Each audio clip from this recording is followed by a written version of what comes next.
राधा स्वामी। राधा स्वामी दयाल की दया, राधा स्वामी सहाय, राधा स्वामी। प्रेमी सत्संगियों, आप सुन रहे हैं परम संत ताराचंद महाराज जी का 15 दिसंबर 2005 का सत्संग। किस तरह से फरमाते हैं महाराज जी, सेवा सिद्ध सफलता, सेवा विजय अपार, सेवा में मेवा मिले, सेवा में करतार। सुप्रेमी सत्संगियों, माताओं व बहनों, एक बात मैं उन सेवादारों से कहनी है जो 3 दिन तक काम करते हैं। अगर कोई एक दिन भी सेवा में आता है तो समझो ये हमारा बहुत बड़ा भाग्य है। वर्ष भर में 12 दिन या 15 दिन सेवा निकल जाते हैं तो कोई बड़ी बात नहीं है। ये तो ऐसा है कि जैसा काम करते हैं उसमें 10वां 20वां हिस्सा निकाल देते हैं तो पुण्य हो जाता है, कोई तकलीफ नहीं होती। पर कई सत्संगी सोच लेते हैं क्या तनख्वाह मिलती है, बेकार में बंधे पड़े हैं। हमारे से तो उस टाइम नहीं जाया जाता, परंतु जो सेवा छोड़ देते हैं तो उससे नुकसान भी हो जाता है। पता नहीं कितनी बातें ऐसी हो जाती है, बुखार भी चढ़ सकता है और भी तकलीफ हो सकती है। इसलिए सेवा का जो टाइम निकलता है निकालें। जो ये टाइम निकलता है सत्संगियों के लिए बड़ा कीमती है, सत्संगी के लिए। पर ये बात उन्हीं के लिए बताई है जिनको ये ख्याल है कि आदमी का चोला बड़ा कीमती है और इसमें हमें कौन सा काम करना चाहिए। तुम गरीबों की मदद करना सीखो, उस परमात्मा की बंदगी करना सीखो, उस परमात्मा से प्यार करना सीखो। उससे तभी प्यार करोगे जब तुम पहले इन विचारों को पक्का कर लोगे। जो सेवा नहीं करेगा तो वह किसी से प्यार भी नहीं करेगा। सेवा नहीं करेगा तो उसका न सत्संग से प्यार है और न सतगुरु से प्यार है। आप पूछोगे कि ये कैसे जी?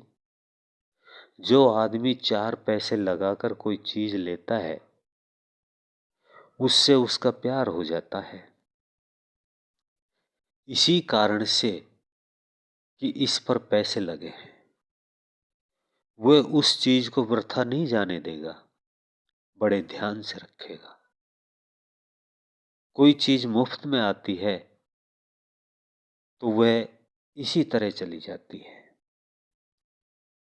वह इतना ख्याल नहीं करता। मैं एक मिसाल बताऊंगा, नाम तो नहीं लूंगा। उस गांव के कहेंगे कि हमारी बुराई करता है, और बुराई नहीं है। उस गांव में हमारी रिश्तेदारी भी थी। उस गांव में एक सत्संगनी को प्यार किया करता था, वो बड़ी अच्छी थी। एक दिन वह मुझसे बोली कि भाई एक बात बताऊं। मैंने कहा बता। उसने कहा कि मेरी बहू निराई करने के लिए गई थी, बड़ी बहू वहां जाकर सो गई, उसने वहां काम नहीं किया। शाम को वह आई तो सारी बहुओं ने उनकी बुराई करना शुरू कर दिया। उन्होंने कहा कि सुबह ही जाकर ठंड ठंड में काम किया और धूप में सोती रही, और शाम को भी ठंड होने पर काम में लग गई। बाकी जब तक धूप रही वो छाया में सोती रही। उसने मेरे से ये बात कही तो मैंने कहा बहू तूने ये क्या किया? तो उस बहू ने कहा कि मैंने तो जी आपका ही भला किया, बुरा तो नहीं किया, क्योंकि आपके बेटे की शादी रुपए लगने के बाद हुई थी। मेरे बाप ने ज्यादा रुपए लिए थे। मैंने कहा 12,000 रुपए दिए थे। उस बहू ने कहा इस छोटी बहू के आपने कितने रुपए दिए थे? मैंने कहा इसका तो हमने 4 पैसे भी नहीं देने पड़े। उसने कहा फिर आप ये भी सोचो कि मेरी कीमत थी। अगर दिन में मुझे धूप लग जाती तो तेरे बेटे की शादी करने में 12,000 रुपये और खर्च करने पड़ते। मैंने तो आपका भला ही किया है। पूंजी वाले पशु की भी कदर हो करते हैं। मेरे ऊपर तो आपकी पूंजी लगी हुई है। ये तो मुफ्त में आई है। अगर ये मर जाती तो मुफ्त में कोई दूसरी और आ जाती। सो मैंने तो तुम्हारे भले के लिए ही काम किया। उसने कहा बेटी तू आगे मत बोल। वे अपनी और अपने बाप की बात भी रख गई और सच्चाई भी कह गई कि जिस पर पैसे लग जाते हैं उसकी कदर होती है। और भी बता दूंगा, मेरे महाराज ने एक पुस्तक छपवाई थी। जूही के बस अड्डे पर एक चाय वाला बैठता था, उसको वह पुस्तक दे दी। महाराज जी ने कहा ले भाई ये पुस्तक पढ़ लेना। उसने कहा लाओ महाराज जी।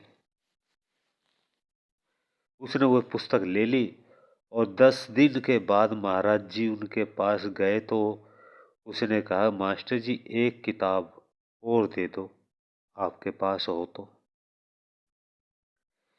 महाराज जी ने पूछा क्या तुझे ये पुस्तक अच्छी लगी? उसने कहा अच्छी का तो मुझे पता नहीं है, पर 8-10 दिन तक मेरा काम चल गया। इसके पन्नों में किसी को अचार रख कर दे दिया, किसी को तम्बाकू बांध कर दे दिया। महाराज जी ने कहा अरे मूर्ख, तू उसकी कदर को नहीं समझ सकता। जूही गांव का कोई चिढ़ न जाना, सो कद्र को तो जानते ही नहीं है। मेरे कहने का मतलब यही है कि जो अभ्यास में नहीं बैठेगा, साधन अभ्यास और सुमरन ध्यान नहीं करेगा, तो वह कदर को कुछ भी नहीं जान सकता। वह न तो सतगुरु की कदर को जानता है, न सत्संग की कदर को जानेगा, और न ही वह सेवा भाव को ही समझेगा। जो ध्यान में दोनों वक्त 10-20 मिनट बैठता है, वो सारी कदर जान जाएगा कि सतगुरु की क्या कदर है, सेवा किसे कहते हैं। वो सेवा करते कभी नहीं घबराएगा। एक प्रेमी सेवा में आता है, वह बेचारा बहुत बढ़िया है। उसको घर पर जाते ही दुखी कर लेते हैं, कहते हैं कि तू क्यों जाता है, पर वह छुप कर आ जाता है। अब आप बताओ, वो दुखी तो होता है, वो भजन में बैठता है, उसके दिल में तो यही है कि सत्संग की सेवा ही सबसे बड़ी है। सेवा के विषय में मैंने कहा कि बहुत है, बहुत है। तुम्हारे शास्त्र में भी कहते हैं सेवा सिद्ध सफलता, सेवा विजय अपार, सेवा में मेवा मिले, सेवा में करतार। सेवा करने से घर की बुढ़िया माता भी खुश हो जाती है। उसकी सेवा करने वाली बहू को अपना सारा जेवर बता देती है, बेटी यहाँ रखा है, तू ही मेरी सेवा करती है, ये तेरा ही है। सतगुरु भी सेवा से खुश हो जाता है। सतगुरु कौन है? सतगुरु तो राधा स्वामी दयाल है। वे कुल मालिक है, इस सारी दुनिया का करता है। उसे चाहे राम कहो, ओम कहो, चाहे गुरु या अकाल पुरुष कहो। कई इनको ज्ञान कह देते हैं। सो जो सारी ही दुनिया का करता है वो सतगुरु है। आप ये भी कहोगे कि फिर इंसान को गुरु क्यों बनाते हो? मैं तो कभी नहीं कहता हूं कि इंसान को गुरु बनाओ। इंसान को गुरु बनाने से गिरावट आती है। इंसान तो गुरु बन सकता है, सतगुरु नहीं बन सकता। फिर आप कहोगे कि आप अपने सतगुरु की बढ़ाई करते हो। सो मेरा वो सतगुरु ही था, गुरु नहीं था। गुरु और सतगुरु में भेद होता है। गुरु होता है जो काम बताता है, रास्ता बताता है, और सतगुरु उसे कहते हैं जिससे कुदरती ज्ञान प्रकट होते हैं। वह शब्द की महिमा बताता है, शब्द उसमें प्रकट होता है।